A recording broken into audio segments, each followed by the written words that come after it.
Introducing the next level of 7th Seal Codes.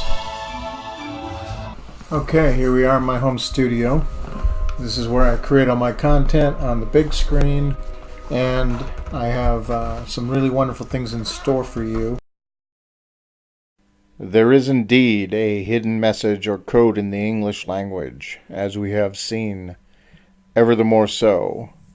It says we are divine and we can become enlightened. This is the message that was left behind. The way to this self-realization as a path to higher consciousness has been encoded in a variety of ways. The message is becoming ever the more so clear that we are in fact divine co-creators. The pathway to this enlightenment is not only in our language, but also the words that tell the story of the gospel in the sky. This is a covenant with the Creator. This is a promise that we will be given the ways and means to return to our fullest awareness and connection to Divine Source. A conscious knowing, the gnosis of unity with creation. This enlightened state confirms an all-knowing that we are all one at source as the originals. The 12 males and 12 females are the divine couples that created everything. We can remember which one we are and embody the wisdom and remembrance of this source knowledge. This transcendental state can be achieved by meditation, inducing a Zen state. However, superconsciousness is about the expansion of the mind. I've shown in previous videos that there are ancient scriptures that say the mind and intelligence are a major key to the fullest awakened state. I am demonstrating in a variety of ways that a roadmap does exist, a way to return to this God consciousness. A divine and masterful system has been shown to exist as we continue to peel the onion layers. I've been guided to remember key ingredients and have been peeling these layers away for decades now, as I have pulled the threads that have stood out as tabs of defined facets. A mathematical masterpiece has been revealed, one that orders the universe, which all creation abides by. A master cipher exists that conceals these tabs or points of collected knowledge that highlight the edges of the multifaceted gem of wisdom. Diagrams or mind maps have been created that guide us to the deepened state of awareness. These slides have the underlying intent to activate, as well as when you glean the wisdom, more awareness is granted.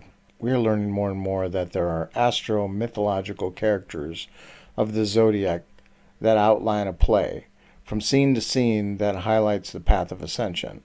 The insights that are the moral of the story from chapter to chapter reveal the steps. The ancient depictions, charts, and images left behind by those that have grasped this divine narrative have told the story of our divine birthright and the formulas and sacred geometry of the metamechanics of the universe as the way to ascend. Here in this video are the next level codes that are essentially metacodes. These codes are 3 digits long, as we have seen, and present values that reveal more details about the whole system. These number sequences demonstrate a divine intelligence, an ordering according to a higher level of wisdom that interconnects all things. We've seen that 345 is built into the ratio and dimensions of the Great Pyramid. There are so many number wonders associated with the ancient monument. We will learn more as we proceed.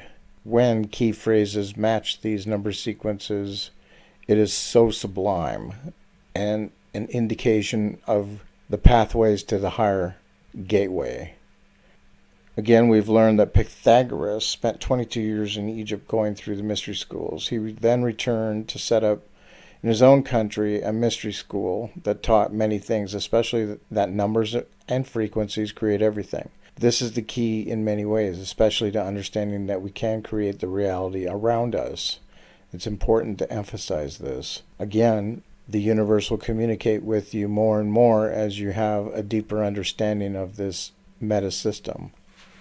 Dr. Dee, the mentor of Sir Francis Bacon, was on a quest to discover the original divine source code. This Psychica Theologia, or ancient theology, is the doctrine that asserts that a single true theology exists, which threads through all religions, and which was anciently given by God to man.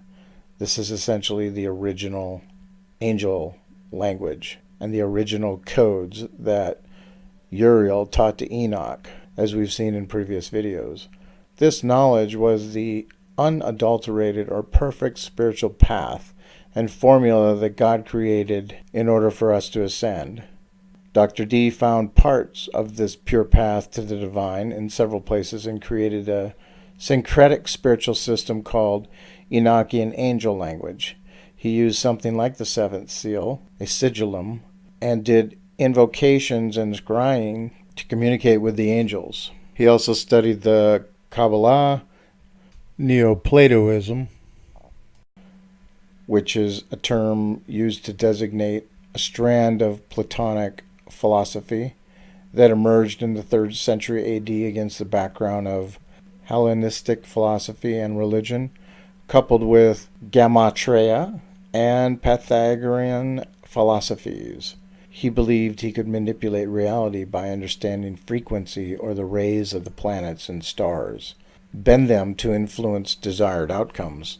In fact, he was a master at optics and essentially got in trouble and was called a magician when he was proving that optics created illusion. He created a image or vision that appeared to be a beetle with a man on its back flying up in the air. We have seen before in this material that he was the chief intelligence officer that was known by the signet 007 for Queen Elizabeth I. He was also a seer, mystic, and astrologer who also was creating telescopes to learn more about astronomy. It is little known that Queen Elizabeth was into alchemy, looking for the philosopher's stone as well. She was very learned and became very adept on the subject. Her and Dr. Dee wanted to turn lead into gold. Egypt was the original land of alchemy. The ancient name for Egypt was Alchemia, which means the chemistry. The mother of Egypt, Neith's son, is named Heka. Heka was born as a snake and then transformed into a man. He is shown holding 2 snakes. Heka is the being who personified divine alchemy. The name of the sacred staff is Heka. Heka is the god of magic and medicine in ancient Egypt and is also the personification of magic itself. He is probably the most important god in Egyptian mythology, but is often overlooked because his presence was so pervasive as to make him almost invisible to the Egyptologists of the 19th and 20th centuries. So it is no wonder that the church took an interest in controlling the information that came out of the Alexandrian library and the mystery schools. And here's evidence when we find that there was a great alchemist inside of the church. He was a man that may have obtained the title Master of Hidden Wisdom. Albertus Magus, from 1193 to about 1280, was a Catholic saint. He was a German Dominican friar and a Catholic bishop. The Catholic Church honors him as a doctor of the church. He created this cube on the left, the key to one's ultimate truth, and it is loaded with alchemical symbolism and occult information. It is most profound to come to understand that the cube is encoded with 666 on almost every side. We've come to understand that the mark of the beast is us, the carbon vehicle, required to be here, 6 electrons, 6 neutrons, and 6 protons. So this Magus meaning magician, by the way, magic master, believed that stones had healing powers and values. He wrote a book of secrets on the virtues of herbs, stones, and certain beasts in 1222 AD. Albertus quotes Aristotle, "Form rather than substance determines inherent qualities." In fact, Albertus went through all the ancient manuscripts and organized them into sort of an encyclopedia of wisdom. It's truly profound to realize that Albertus wrote things such as the power of a stone can counteract poison, cure an abscess, or attract or repel iron, derives directly from its specific form. Other stones act with similar vigor. He's saying that chrysolectrium changes its color during the course of the day because it fears fire when held to the hand, reduces fever. Thus, communion in the palm is suggestive. The stones Albertus catalogs yearn for union with the biological. Many are themselves progeny of lithic, of the nature relating to the stone. And animal commingling must be ripped from bestial bodies to be obtained, borax from a toad's head, and on. These words are hard to pronounce. Interesting to see that the brow of a snake, draconites, dispels poison and bestows victory. Even when they do not originate in flesh themselves, stones desire to touch and transform bodies. I mean, wow. This stuff was okay within the church that was burning people for later on using herbs to heal. Each side of this cube is believed to give an understanding to the formulas for turning lead into gold. This side here that has dates in the 4 directions has never been figured out. My understanding is that it points to the Golden Gate with the sun in Gemini and the angle or line that represents the middle way hidden within a variety of other lines. But the most profound thing is that when you do the numerology on the 4 dates, 409, 1280, 1811, and 3018, they add up to 722, which of course is more of a goddess code because it is the feast of Mary Magdalene and a cusp of Cancer. Mastering the emotional body comes to mind as one of the virtues along the path of enlightenment.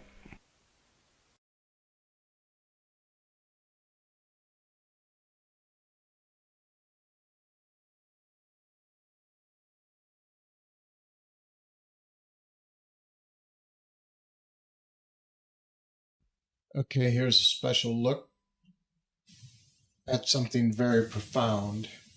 The phrase "turn lead into gold" actually adds up to 1146 or 111.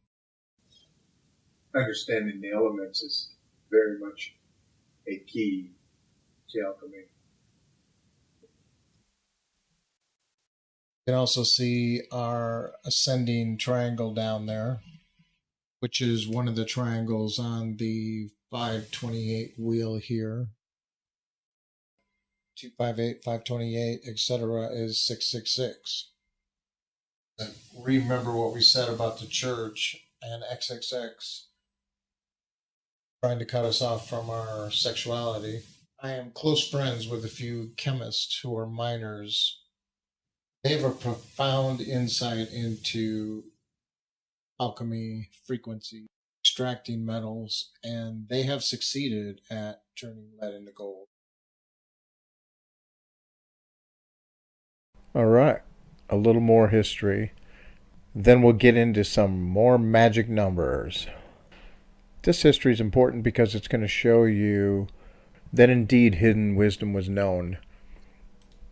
Sacred things were discovered. Magic, both white and black, existed. Why else would individuals create cryptography to hide their knowledge?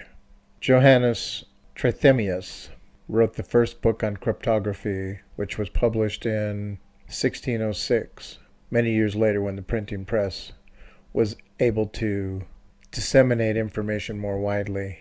Trithemius was a German Benedictine abbot. He was a polymath and was active in the German Renaissance. He had considerable influence on the development of early modern occultism. His students included Henrik Cornelius Agrippa and Paracelsus. Trithemius wrote extensively as a historian. However, it was found that he embellished several fictional passages. His work as a historian was tainted forever after that.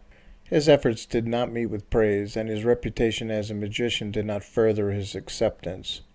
Increasing differences with the convent led to his resignation in 1506. Trithemius' most famous work, Steganographia, written in 1499, but not published till 1606, was placed on the index of Liborium Praetorium in 1609 and removed in the 1900s. This book is 3 volumes and appears to be about magic, specifically about using spirits to communicate over long distances. Since the publication of the decryption key to the first 2 volumes in 1606, they have been known to be actually concerned with cryptography and steganography. Steganography being the process or practice of concealing a file, message, or image within another message, image, or file. The word comes from Greek steganos, meaning covered, concealed, or protected. The advantage over cryptography is that the intended message does not attract attention to itself, therefore remaining secret. Until recently, the 3rd volume he wrote was widely still believed to be solely about magic, but the magical formula has now been shown to be cover text for yet more cryptic content. However, mentions of the magical work within the 3rd book by such figures as Agrippa and John Dee still lend credence to the idea of a mystical or magical foundation concerning the 3rd volume. Additionally, while Trithemius' steganographic methods can be established to be free of the need for angelic astrological meditation, still left intact as an underlying theological motive for their contrivance. The preface to his book Polygraphia establishes the everyday practicability of cryptography was conceived by him as a secular consequence of the ability of a soul specially empowered by God to reach by magical means from earth to heaven. It is thought that Dr. Dee made use of Trithemian steganography to conceal his communications with Queen Elizabeth. So, as we've now seen, communication with the divine, angels, and extraterrestrials in the ancient past is a thing that was fairly well known and obviously concealed. Let's go further down the rabbit hole, shall we? I recently had the pleasure of meeting David Wilcock and having a deep conversation with him pertaining to a variety of things, as well as the presentation that he gave at Cosmic Awakening. In the presentation, he covered new material that had not been seen before, which he'll be presenting at Contact in the Desert. So I can't say too much about this because it's a little ahead of its time. However, the things that he was covering in many ways perfectly matched what I've been telling you about the sacred geometry of creation, the codes and formulas for manifesting, and the hidden wisdom of frequency and numbers. Here's a peek at some of his basic premises. These shapes are the building blocks of creation. He talks about the law of one, indicating that everything started with one vibration. And I certainly concur, and that the simple geometric shapes that unfold from our thoughts, which create more complex structures as we form ideas.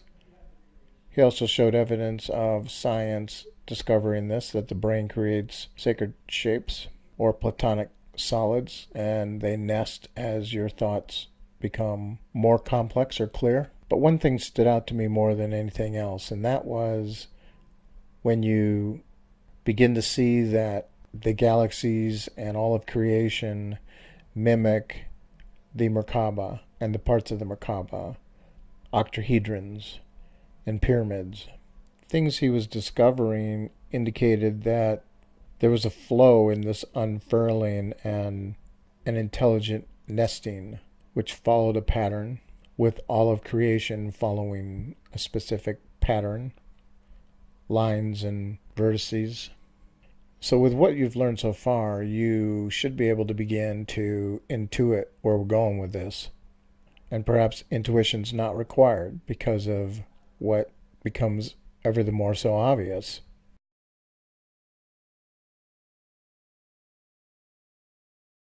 Look at that. Anything look familiar? Well, I should say so. So, was David's angle arbitrary? Certainly we have a lot of support in a variety of ways on this angle, as we've seen over and over. But let's dig a little deeper on the sacred math. As Thoth in the Emerald Tablet says, there's a sacred number magic. So if there's a super science that has interdimensional math and supernatural things happening at these junction points, these vortexes, as also postulated by David, that dinosaurs flying through portals or planes going missing in the Bermuda Triangle occurs on these particular junction points, these nodes where something significant happens with the hyperdimensional math. Is there any underlying evidence that I can bring to the table to support all this? I believe so. Let's take a deeper look now at 216. I've told you that it's the secret name of God. It's not that difficult to realize that it's 162 inverted. It is a point on the pentagonal compass junctions. Before I do a big reveal on 216 and its magic powers, let me lay a little more foundation on the orientation of the causeways of the Great Pyramid. 20 years ago, I figured out that the Sphinx is looking at the rising of Sirius and the Sun, as well as Orion, at the seasonal demarcations of the equinoxes and solstices. And there was 14 degrees above and below that were demarcations that had no real substantive identifiers. And I've emphasized over and over that I discovered that they point to 1122 and 522. In fact, the Great Pyramid's causeway is the same angle as you can see here, along with the causeway that comes down to the Sphinx being 14 degrees.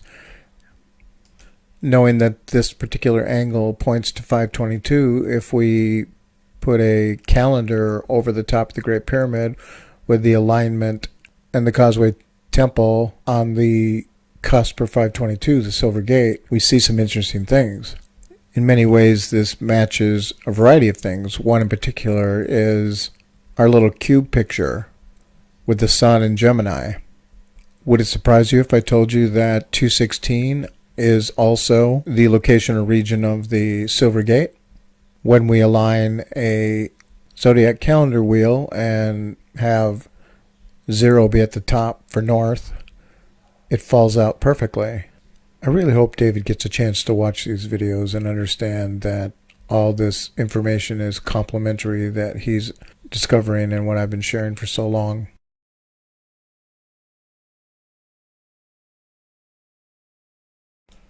Many of our 3-digit pillar numbers show up here. However, we're going to get into that later as we delve deeper into 216. All right, recalling our 60-digit circuit wheel and the last digit around, creating the 60 count or 60 seconds, which involve sets of Fibonacci numbers. As we get down to the bottom of the list there, we see 72. We can also see that the numbers repeat, beginning again with 11235 as the last digit. However, if we were to run on down to 216 and perform math on the sum of the digits in that number sequence, that set, that line, so for example with 72, if we added up every number that's listed there, the sum of that string on line 216 equals 216. Wow, incredible. Now there's a magic number science for you. I checked everyone else, adding up every other set. Doesn't do that, except on number 72. Wow, there we go with these familiar angles that we've come to love. I know I have. It's truly amazing. Proceeding a little further, when we analyze the digits in the 216th line, look at that. There's 666 and 522. Wow. Is it possible that the face of this little cube with the sun in Gemini and the angle up to Scorpio, cusp of Sagittarius, is telling us much, much more? Isn't it also profound to realize there's 6 dots in a triangulation around the outside of the zodiac? 3 sets of 6. Okay, 6 times 6 times 6 we saw was 216. Whoa. No wonder this guy's last name is Magus. This is so magical. This knowledge and mathematical divine intelligence surely has the wisdom to create. This easily could be the seed of life. It's really profound when you begin to grasp that our number table that shows us the most powerful 3-digit sets that add up to 9 can wrap back in on this, because as you see, the 126 number set, when you add it with itself, it equals 378. And so does the phrase divine code. Indeed it is. You remember that the dates on that last side of the cube add up to 722? Is it pointing to a date? Could it be that it's emphasizing the crosses of the fixed signs? Most likely, given everything we've come to understand about the significance of the equinox and solstices as a cross and the X of the fixed signs. Alright, we're going to wrap this one up now. This has been truly amazing and astonishing. And David's work and talk was really powerful. I advise you to see it. Our work is very complementary. Hopefully one day that will dovetail in some positive way. Meanwhile, I'm going to continue to bring you things that have never been discussed before or shown in a very long time. The path to the end of this journey along the number steps to decode the Saint Germain message will continue to be phenomenal. I'm very excited to reveal the final master code, and we have a few more episodes to lay foundational understandings to prepare for it. With this anticipation, I leave you with many blessings. Thank you for spending time with me and expanding your awareness.